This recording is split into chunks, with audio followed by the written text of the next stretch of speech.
دیارە ئەمڕۆ شاندێکی باڵای کۆمەڵ لە گوندی قۆپک بەشدار بووین لە پرسە و ماتەمینی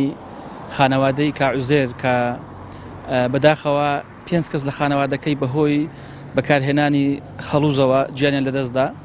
هاوسەرەکەی و 4 منداڵی کار ساتێکی گەورەیە مەرگە ساتێکی گەورەیە زۆر جێی تەئەسوفە ئیدی بەداخەوە ئێمە لە وڵاتێک دەژین بنی هەمووی نەوتە و کەچی خانەوادەیەک لەبەر ئەوەی کە بتوان دەست بە نەوتەوە بگرن یا نەوت کەمتر بەکاربێنن خەڵوزیان بەکارهێناوە تووشی ئەو کارەساتە گەورە بوون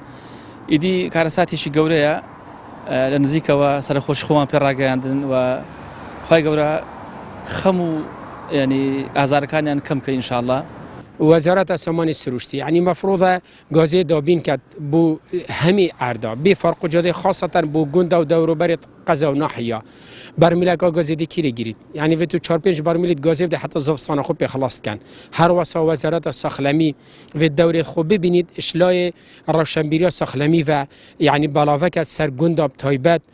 بو شولتو ساکو نه نکردن یعنی او چا آگیری و پلا بنت خانی و غرفه و درگه همین گرتی مفروض وزارت ساخلمی بردوام شیرت و آموزگاری بالاوکت سر خلکه که ده افتشتا دوباره و 3 باره نبن سر خوشیل برای خود کنی پیشمرگه بو مگلک نخوش و ام وک مالبند دهوک یک کمال دادگری کردستان سر خوشیل کن و بجنه دماهیک نخوشی بید راستی کارساته که دلتزین بو ما فيها عندك لخميوان كم كينوا بل ما دعاء خير بكر ان شاء الله دعاء نخوشي بي بس راستی ما وقتی ما تسوين لبو تعزیه راستی ریگه گلک برتنگ و نخوش و قربو ما ببینه به حد انسان ده نخوش کرناش هی بس خارج دهر هی برا ببینه به کارساتک روی دای ابي راستی لانی پیونی دار يعني على الأقل ريكو بالفرق كدوا يعني خيارو كاري كدوا خيفات دانا بربو آماده كدوانا نخير جرينجي هكا جرينجي هات ودان تنكي مقلا بولا ناخن كان برا أما ماسترين كارساتا